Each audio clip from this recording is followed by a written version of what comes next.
Doctor Prabha Mathapati, ಶುಭ್ರ Arogyadhama, Mahalakshmi layout, Bengaluru. ಇವತ್ತು ನಾವು ರಕ್ತದೊತ್ತಡ ಅಂದರೆ ಬ್ಲಡ್ ಪ್ರೆಷರ್ ಬಗ್ಗೆ ಮಾತಾಡೋಣ. ಬ್ಲಡ್ ಪ್ರೆಷರ್ ಅಂತ ಅಂದರೆ ಹಾರ್ಟು ಬ್ಲಡ್ಡನ್ನು ಪಂಪ್ ಮಾಡಿ ಆದ ಮೇಲೆ ಆಕ್ಸಿಜನೇಟೆಡ್ ಬ್ಲಡ್ ಅಂತ ಹೇಳ್ತೀವಿ. ಆಕ್ಸಿಜನೇಟೆಡ್ ಬ್ಲಡ್ಡನ್ನು ಅದು ಹಾರ್ಟಿಂದ ಬೇರೆ ಪಾರ್ಟ್ಸ್ ಆಫ್ ದ ಬಾಡಿಗೆ ಕಳಿಸ್ಬೇಕು. ಅದಕ್ಕೆ ಥ್ರೂ ವಾಟ್ ಅಂದರೆ ಥ್ರೂ ಆರ್ಟ್ರೀಸ್ ಇದು ಸಪ್ಲೈ ಮಾಡುತ್ತೆ. ಅದು ಒಂದು ಹಾರ್ಟು ಆರ್ಟ್ರೀಸ್ಗೆ ಬ್ಲಡ್ಡನ್ನು ಪುಷ್ ಮಾಡಬೇಕು ಆದಾಗ ಅದಕ್ಕೆ ಒಂದು ಪ್ರೆಷರ್ ಬರುತ್ತೆ, ಒಂದು ಫೋರ್ಸ್, ಒಂದು ಪ್ರೆಷರಿಂದ ಅದು ಹಾರ್ಟಿಂದ ಆರ್ಟ್ರೀಸ್ಗೆ ಅದು ಬ್ಲಡ್ಡನ್ನು ಪಂಪ್ ಮಾಡುತ್ತೆ. ಆ ಆರ್ಟ್ರೀಸು ಬೇರೆ ಬೇರೆ ನಮ್ಮ ಬಾಡಿ ಪಾರ್ಟ್ಸ್ಗೆ ಅಂದರೆ ಸೆಲ್ಸ್ಗೆ, ಟಿಶ್ಯೂಸ್ಗೆ, ಬೇರೆ ಬೇರೆ ಆರ್ಗನ್ಗೆ ಬ್ಲಡ್ಡನ್ನು, ಆಕ್ಸಿಜನೇಟೆಡ್ ಬ್ಲಡ್ಡನ್ನು ಸಪ್ಲೈ ಮಾಡುತ್ತೆ. ಆ ಸ್ಪೀಡ್ಗೆ ಆ ಪ್ರೆಷರ್ ಏನಿರುತ್ತೆ ಆ ಪ್ರೆಷರನ್ನು ನಾವು ಬ್ಲಡ್ ಪ್ರೆಷರ್ ಅಂತ ಹೇಳ್ತೀವಿ, ರಕ್ತದ ಒತ್ತಡ ಅಂತ ಹೇಳ್ತೀವಿ. ಸಮ್ ನಾರ್ಮಲ್ ಬ್ಲಡ್ ಪ್ರೆಷರ್ ಎಲ್ಲರಿಗೂ ಗೊತ್ತು. ನಾರ್ಮಲ್ ಬ್ಲಡ್ ಪ್ರೆಷರ್ ಏನು ಅಂದರೆ 120/80 mmHg ಅಂತ ಹೇಳ್ತೀವಿ.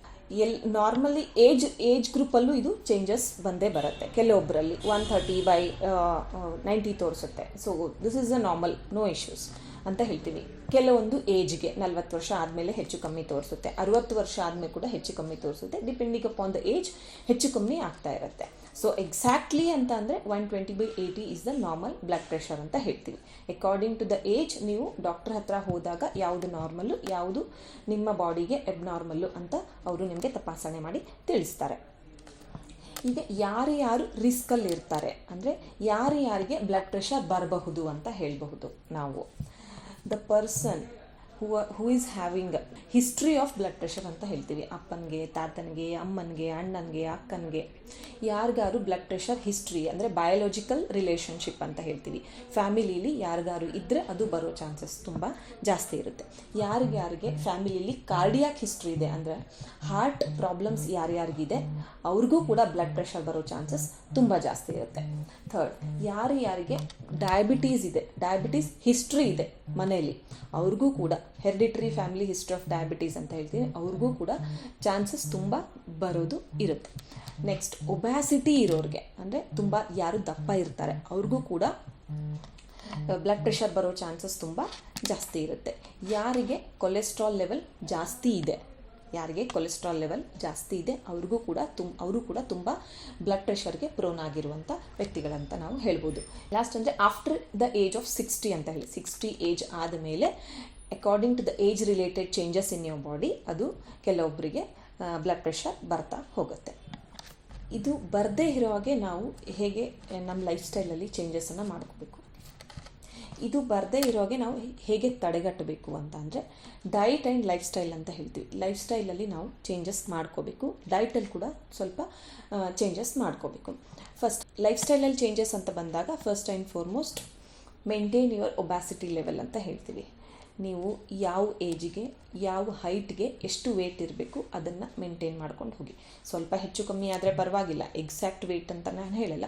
ತುಂಬ ದಪ್ಪ ಇರೋದು ಒಬ್ಯಾಸಿಟಿ ಅಥವಾ ಹೈಯರ್ ಲೆವೆಲ್ ಆಫ್ ಒಬ್ಯಾಸಿಟಿ ಅಂತ ಹೇಳ್ತೀವಿ, ಆ ಥರದಲ್ಲೆಲ್ಲ ಬಂದಾಗ ಈ ರಿಸ್ಕ್ ಫ್ಯಾಕ್ಟ್ರನ್ನು ನಾವು ತಡೆಗಟ್ಟೋದು ತುಂಬ ಕಷ್ಟ. So maintain your weight according to your age ಮತ್ತು ಹೈಟ್ ಪ್ರಕಾರ ನೀವು ವೇಟನ್ನು ಮೇಂಟೈನ್ ಮಾಡಿ. Control or manage your stress and anger ಅಂತ ಹೇಳ್ತೀವಿ. ಸ್ಟ್ರೆಸ್ ಆ್ಯಂಡ್ ಆ್ಯಂಗರನ್ನು ಮ್ಯಾನೇಜ್ ಮಾಡೋದನ್ನು ನಾವು ಕಲಿಬೇಕು.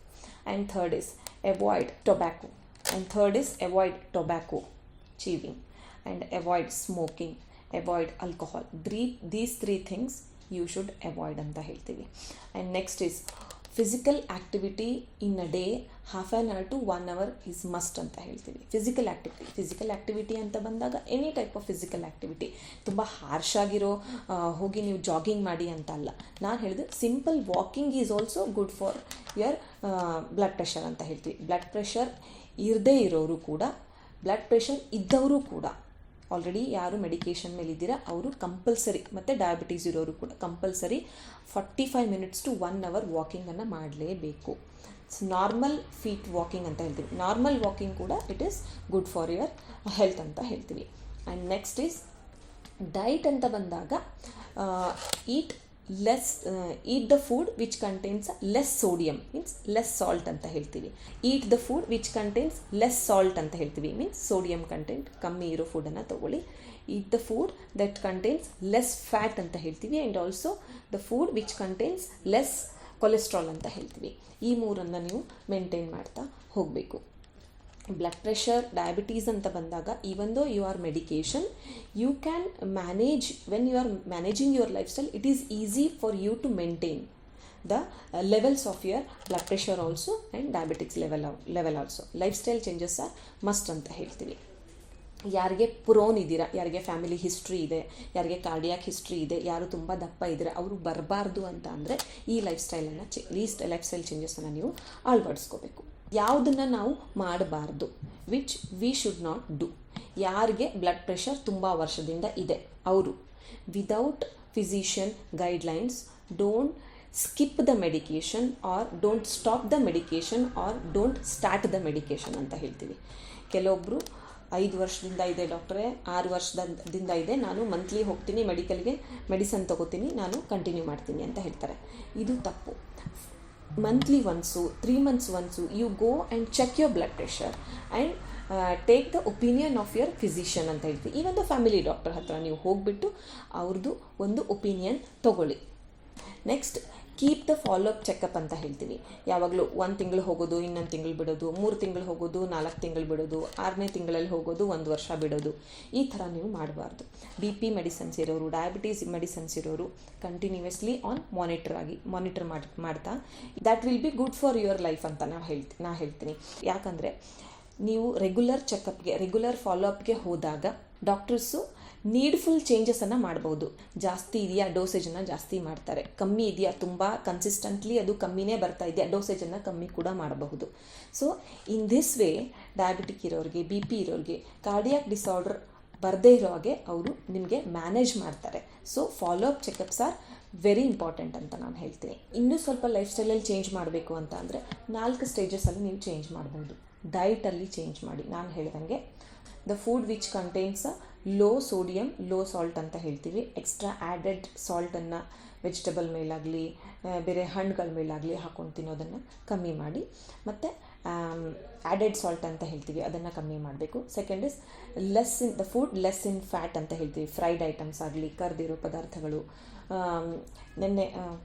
ಹುರಿದಿರೋ ಪದಾರ್ಥಗಳನ್ನು, the food which are less in cholesterol ಅಂತ ಹೇಳ್ತೀವಿ. ಪ್ಯಾಕ್ಡ್ ಫುಡ್ಸು, ತುಂಬ ದಿವಸದಿಂದ ಫ್ರೀಸ್ಡ್ ಫುಡ್ಸ್ ಇರುತ್ತೆ, ಪ್ಯಾಕ್ಡ್ ಡ್ರಿಂಕ್ಸ್ ಇರುತ್ತೆ, ಇದನ್ನೆಲ್ಲ ನೀವು ಕಮ್ಮಿ ಮಾಡ್ಕೋಬೇಕು. ನಿಮಗೆ ರಿಲ್ಯಾಕ್ಸೇಷನ್ ಅಂತ ಹೇಳ್ತೀವಿ. ಆಲ್ವೇಸ್ ನೀವು ನೋಡಿ ಬ್ಲಡ್ ಪ್ರೆಷರ್ ಇರೋರು ಯಾವಾಗಲೂ ಹರಿಬರಿಲೇ ಇರ್ತಾರೆ, ತುಂಬ ಕಾಮ್ ಡೌನ್ ಆಗಿ ಇರೋದಿಲ್ಲ.